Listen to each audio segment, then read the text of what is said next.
Hola y un saludo a todos los estudiantes que están inscritos en la clase de Español 382, es decir, el curso introductorio sobre literatura española que estoy enseñando en este semestre en la universidad. En este vídeo vamos a hablar acerca de un escritor sobre el que hemos hablado en la clase, que es Pío Baroja, y vamos a comentar el texto que en la clase hemos leído de este autor, un hombre que nació en San Sebastián, en el País Vasco, en el norte de España, en el año 1872 y que tuvo una vida larga y murió en la ciudad de Madrid en el año 1956. Estudió medicina, pero la abandonó para dedicarse a la literatura. Es un autor muy prolífico que ha escrito muchos textos, todo tipo de novelas, relatos breves, ensayos, textos periodísticos, incluso un volumen muy interesante de memorias, un volumen autobiográfico. Su obra tuvo una enorme repercusión en escritores del siglo XX, antes y después de la Guerra Civil Española, y se dice incluso que el escritor estadounidense Ernest Hemingway valoraba la obra de Pío Baroja y que incluso se vio influido Hemingway por la manera de narrar del propio Baroja. La crítica literaria, la historia literaria suele incluir a Pío Baroja en lo que suele llamarse la generación de 1898, es decir, la generación que vivió la derrota de España en la guerra hispanoamericana contra los Estados Unidos, lo que en inglés se llama la Spanish-American War, pero el propio Baroja negó la existencia de dicha generación. En cierto momento dijo que la generación de 1898 no existía. Sí es cierto que se trata de escritores que todos vivieron ese momento histórico, pero realmente desde un punto de vista literario, filosófico, incluso ideológico, son escritores verdaderamente heterogéneos y con diferencias importantes entre sí, y por eso yo en la clase dije que no hay verdaderamente una necesidad de reunir a todos estos escritores y a todas estas escritoras bajo una misma etiqueta, pero sí es cierto que ustedes encontrarán la frase, la etiqueta, the label, generación de 1898 o generación del 98, en relación con escritores como Pío Baroja, como Unamuno, Miguel de Unamuno, de quien hablaremos en clases posteriores. En todo caso, Pío Baroja es un autor que en general presenta unas características definitorias muy específicas. Su estilo suele ser directo, aparentemente sencillo, suele utilizar mucho la ironía,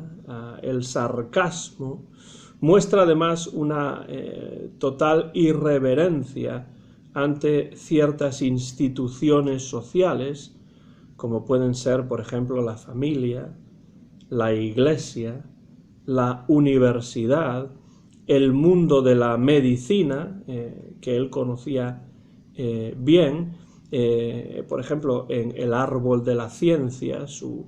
novela de 1911, una de las más conocidas de su bibliografía, hay una crítica total al medio universitario, también al mundo de la medicina, aunque por supuesto Pío Baroja está a favor del desarrollo de la ciencia en España, mucho más de lo que a finales del siglo XIX y principios del siglo XX estaba desarrollada la ciencia en España. Ya pueden ver, como hemos dicho en la clase, que hay innumerables contradicciones en la obra de Pío Baroja, en el pensamiento de Pío Baroja, al menos en apariencia, pero eso es así porque la idea de la paradoja es para Pío Baroja la esencia de la existencia humana, con lo cual no es extraño que haya momentos claramente paradójicos en muchos de sus textos y por supuesto también en su pensamiento. Lo que sí es cierto es que en muchas ocasiones Baroja muestra una actitud generalmente cínica, cynical y pesimista sobre la dirección en que avanzaba en aquellos momentos la sociedad española. Incluso algunos calificarían esta actitud de Pío Baroja como ciertamente cercana al nihilismo. Es cierto también que se preocupó de describir detalladamente la sociedad del País Vasco, pues como él era vasco, ya hemos dicho que nació en San Sebastián, muchas de sus obras están ambientadas en el País Vasco, a pesar de que también, por supuesto, muchas de sus novelas, ya hemos dicho que publicó muchas novelas, pues también muchas de sus novelas están ambientadas en otros lugares, como puede ser la ciudad de Madrid, en la que murió en el año 1956. En todo caso, Pío Baroja es un escritor profundamente crítico desde unos presupuestos filosóficos, desde unos presupuestos literarios, ideológicos incluso, muy personales, que han dado lugar al adjetivo barojiano para referirse a algunas de sus ideas y por supuesto también a algunas de sus obras. Algunas de sus novelas, por cierto, las ideó, las diseñó en la forma de trilogías, es decir, 3 novelas que tienen una relación directa. No hemos leído ninguna novela de Pío Baroja, a pesar de que en la biblioteca tienen ustedes varias novelas de Pío Baroja. De hecho, pienso que en la biblioteca se encuentran las obras completas de Pío Baroja y les recomiendo, desde luego, la lectura de varias de sus novelas, entre ellas, como ya he mencionado anteriormente, El árbol de la ciencia. Hemos leído en la clase un relato breve que se llama Lo desconocido, The Unknown, y que está incluido en la colección de cuentos Vidas sombrías, Somber Lives, del año 1900, es decir, justamente se publicó esta colección de relatos en el paso, en la frontera entre el siglo XIX y el siglo XX. Y ustedes verán, leyendo este relato, que el estilo es directo, en apariencia sencillo, con poca acción en este relato, porque lo que interesa aquí es la exploración de la psicología de los personajes y en especial de la mujer protagonista de este texto. El narrador con el que nos encontramos es un narrador omnisciente o en inglés omniscient narrator, porque es un narrador que conoce los pensamientos más íntimos de los personajes y que además en este caso focaliza la narración a través de la perspectiva de la mujer. Tenemos acceso al mundo interior de esta mujer, tenemos acceso a los pensamientos, a los deseos, a los anhelos, a las ideas que tiene esta mujer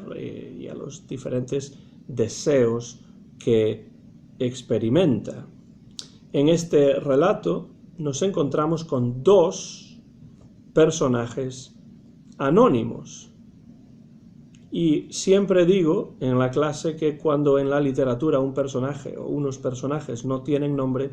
esto significa algo. Hay que prestar atención al hecho de que los personajes no tengan nombre, al hecho de que los personajes sean anónimos, porque en este caso tenemos a dos personajes anónimos que podrían ser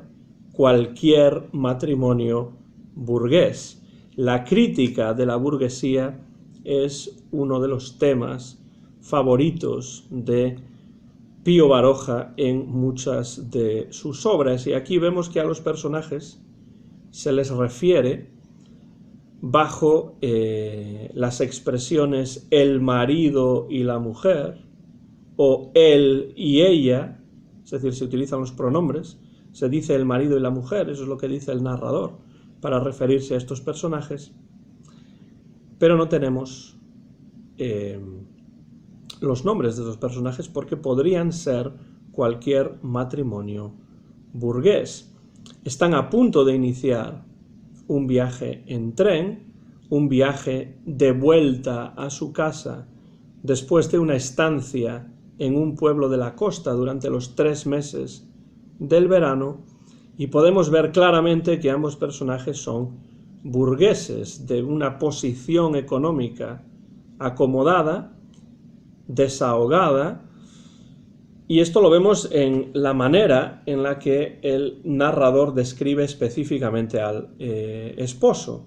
Dice que el esposo, el marido, the husband, es gomoso,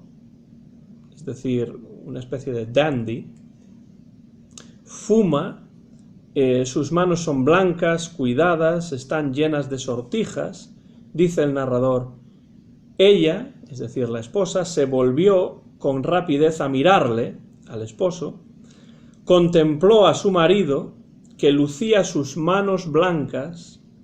bien cuidadas, llenas de sortijas, y volviéndole la espalda, se asomó de nuevo a la ventanilla. Ya no es solamente que estos personajes tengan el suficiente tiempo libre y el dinero como para pasar 3 meses de vacaciones en la costa, sino que además las manos del esposo dejan claramente en evidencia que se trata de un personaje rico, de un personaje que tiene dinero, de un personaje burgués, de una extracción social acomodada.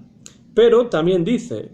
volviéndole la espalda, la esposa se asomó de nuevo a la ventanilla. Vemos ya desde el principio que la relación entre ambos es una relación fría, es una relación distante. Se trata de un matrimonio en el que no existe la pasión, que tiene una relación aburrida, una relación monótona, y de hecho el viaje en tren apunta en todo momento a la monotonía de la vida de esta mujer. Se habla, por ejemplo, de cómo de forma monótona diferentes partes del paisaje van pasando ante los ojos de la mujer que está sentada en el vagón y que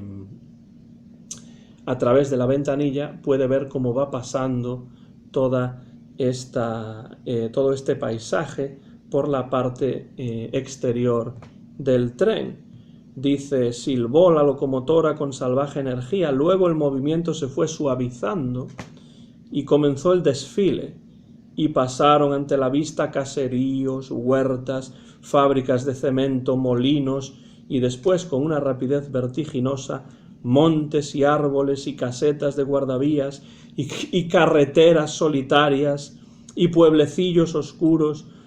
apenas vislumbrados a la vaga claridad del crepúsculo. Entonces vemos que el paisaje es monótono, y esto apunta también a la monotonía de la vida de esta mujer. Y además, recordemos que, esto no lo he dicho, pero En el vagón van ellos solos. No va absolutamente nadie más en ese vagón. Están solos en el vagón, pero no hay ningún tipo de comunicación, no hay ningún tipo de diálogo entre el marido y la mujer. La mujer tiene la espalda vuelta a su esposo, no está viendo a su esposo está durmiendo en cierto momento, mientras que ella no es capaz de dormir, pero no hay ningún tipo de comunicación. Vemos que la relación es distante, es fría entre estos personajes. También los recuerdos, the memories, los recuerdos de ese verano en la costa que tiene la mujer apuntan a esa misma monotonía, a esa misma relación distante y fría que tiene con su esposo. Dice, por ejemplo, en cierto momento, ¿y qué recuerdos? Todos fríos, sin encanto. Esto es el narrador hablando, pero está focalizando la narración a través de los pensamientos de esta mujer. Todos los recuerdos son fríos, sin encanto. Y después dice, de los 3 meses pasados en aquel pueblo de la costa, no le quedaban más que imágenes descarnadas, bare images, en la retina, ningún recuerdo intenso en el corazón. Entonces vemos que todos los recuerdos que ella tiene son recuerdos aburridos, monótonos, que no producen ningún tipo de emoción positiva en esta mujer. Esto se refleja en el paisaje, se refleja en el viaje en tren, se refleja, por supuesto, en los recuerdos de esta mujer, que nos dejan claro una y otra vez que han sido unas vacaciones tristes en las que no se ha divertido y que no han sido vacaciones de las que tenga un recuerdo amable, un recuerdo interesante y positivo. Todos los recuerdos que describe el narrador que tiene la esposa son recuerdos negativos y de ninguna manera se trata de recuerdos emocionantes para ella. Pero hay una excepción, y la excepción es muy importante en el contexto de este cuento, porque después de contar todos estos recuerdos o de compartir todos estos recuerdos a través del narrador omnisciente que tiene acceso a los pensamientos de esta mujer, después de contar todos estos recuerdos negativos, hay una excepción, un recuerdo de una travesía de un lado a otro de la ría, en inglés la palabra es estuary, una travesía de un lado a otro de la ría, ella sola, y esto es importante, en un bote, en a rowboat, que remaban 2 marineros que cantaban unas canciones. Dice el narrador, solo un recuerdo bajaba de su cerebro al corazón a conmoverlo dulcemente.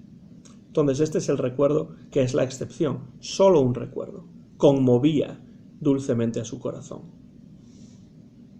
Era aquel anochecer, por la noche, que había cruzado sola, y dice sola, es decir, sin su esposo, de un lado a otro de la ría en un bote. 2 marineros jóvenes, altos, robustos, con la mirada inexpresiva del vascongado, es decir, una palabra que significa vasco, del País Vasco, movían los remos. Estos 2 marineros son jóvenes,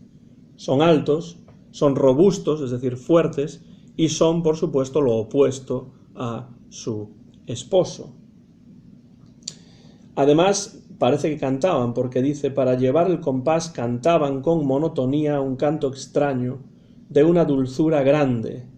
Ella, al oírlo, con el corazón aplanado por una languidez sin causa, les pidió que cantaran alto y que se internaran mar adentro.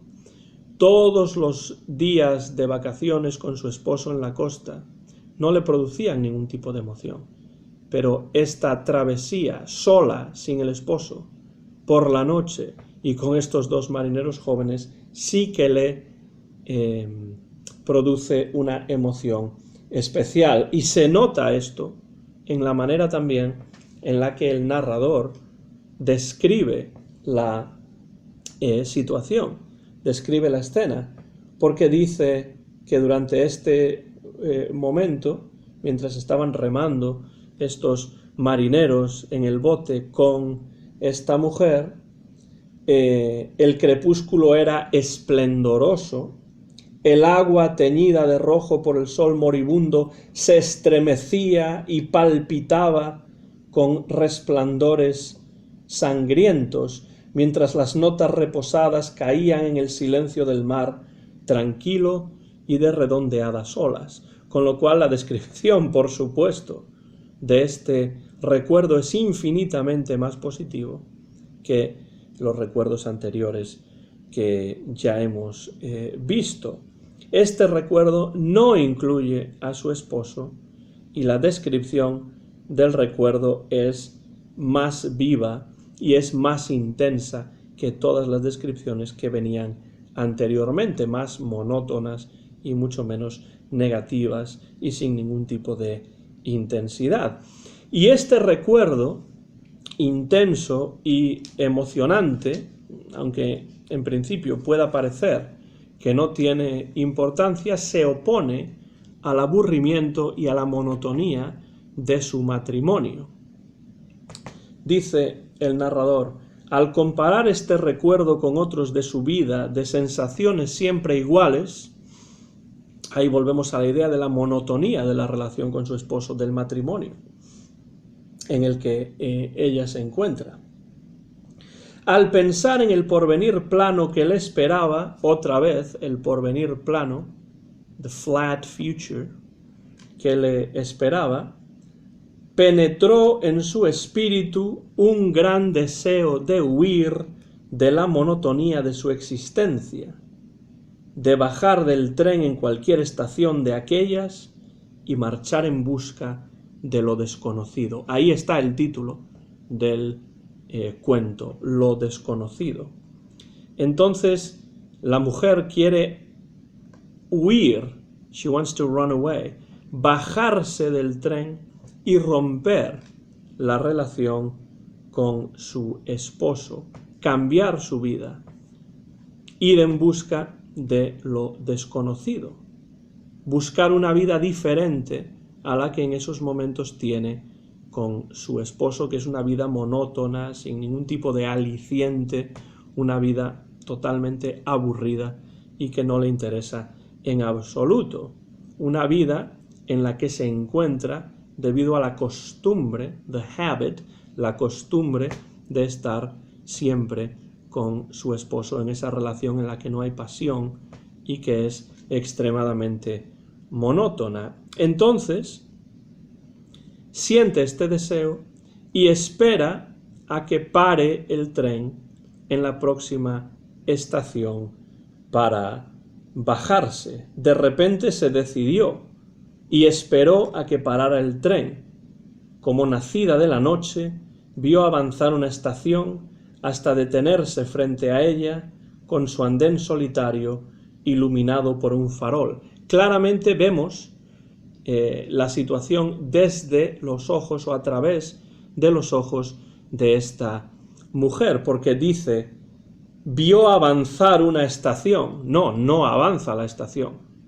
El que avanza es el tren, pero desde el punto de vista de la mujer, que es como el narrador focaliza esta narración, lo que parece es que la estación se acerca al tren y no el tren a la estación. Claramente estamos aquí